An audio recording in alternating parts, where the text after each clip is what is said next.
Praise the Lord. Mathai എഴുതിയ സുവിശേഷം 28-ാം അധ്യായം.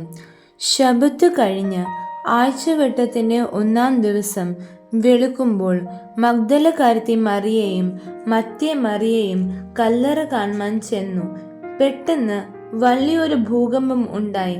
കർത്താവിൻ്റെ ദൂതൻ സ്വർഗത്തിൽ നിന്ന് ഇറങ്ങി വന്ന് കല്ല് ഉരുട്ടി നീക്കി അതിന്മേൽ ഇരുന്നിരുന്നു. അവന്റെ രൂപം മിന്നലിന് ഒത്തതും അവന്റെ ഉടുപ്പ് ഹിമം പോലെ വെളുത്തതും ആയിരുന്നു. കാവൽക്കാർ അവനെ കണ്ട് പേടിച്ച് വിറച്ച് മരിച്ചവരെ പോലെ ആയി. ദൂതൻ സ്ത്രീകളോട്, ഭയപ്പെടേണ്ട, ക്രൂശിക്കപ്പെട്ട യേശുവിനെ നിങ്ങൾ അന്വേഷിക്കുന്നു എന്ന് ഞാൻ അറിയുന്നു. അവൻ ഇവിടെയില്ല. താൻ പറഞ്ഞതുപോലെ ഉയർത്തെഴുന്നേറ്റു. അവൻ കിടന്ന സ്ഥലം വന്നു കാൺമീൻ. അവൻ മരിച്ചവരെ ഇടയിൽ നിന്ന് ഉയർത്തെഴുന്നേറ്റു എന്ന് വേഗം ചെന്ന് അവൻ്റെ ശിഷ്യന്മാരോട് പറവീൻ.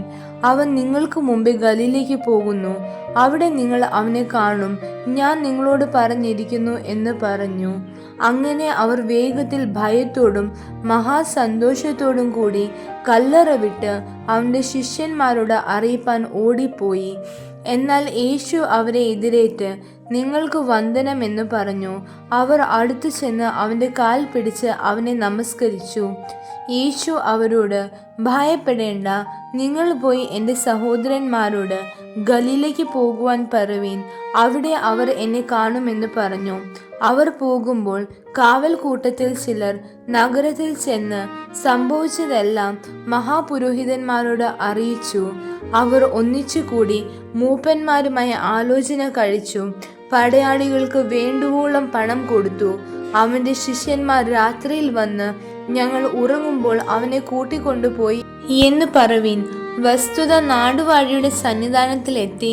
എങ്കിലോ ഞങ്ങൾ അവനെ സമ്മതിപ്പിച്ച് നിങ്ങളെ നിർഭയരാക്കിക്കൊള്ളാമെന്ന് പറഞ്ഞു. അവർ പണം വാങ്ങി ഉപദേശപ്രകാരം ചെയ്തു. ഈ കഥ ഇന്നുവരെ യഹൂദന്മാരുടെ ഇടയിൽ പരക്കെ നടപ്പാക്കിയിരിക്കുന്നു. എന്നാൽ 11 ശിഷ്യന്മാർ ഗലീലയിൽ യേശു അവരോട് കൽപ്പിച്ചിരുന്ന മലയ്ക്ക് പോയി. അവനെ കണ്ടപ്പോൾ അവർ നമസ്കരിച്ചു. ചിലരോ സംശയിച്ചു. യേശു അടുത്തു ചെന്നു, സ്വർഗത്തിലും ഭൂമിയിലും സകല അധികാരവും എനിക്ക് നൽകപ്പെട്ടിരിക്കുന്നു. ആകയാൽ നിങ്ങൾ പുറപ്പെട്ട് പിതാവിൻ്റെയും പുത്രൻ്റെയും പരിശുദ്ധാത്മാവിൻ്റെയും നാമത്തിൽ സ്നാനം കഴിപ്പിച്ചും ഞാൻ നിങ്ങളോട് കൽപ്പിച്ചതൊക്കെയും പ്രമാണിപ്പാൻ തക്കവണ്ണം ഉപദേശിച്ചും കൊണ്ട് സകല ജാതികളും ശിഷ്യരാക്കിക്കൊള്ളുവീൻ. ഞാനോ ലോകാവസാനത്തോളം എല്ലാ നാളും നിങ്ങളോട് കൂടെ ഉണ്ട് എന്ന് അരുളി ചെയ്തു. ആമേൻ.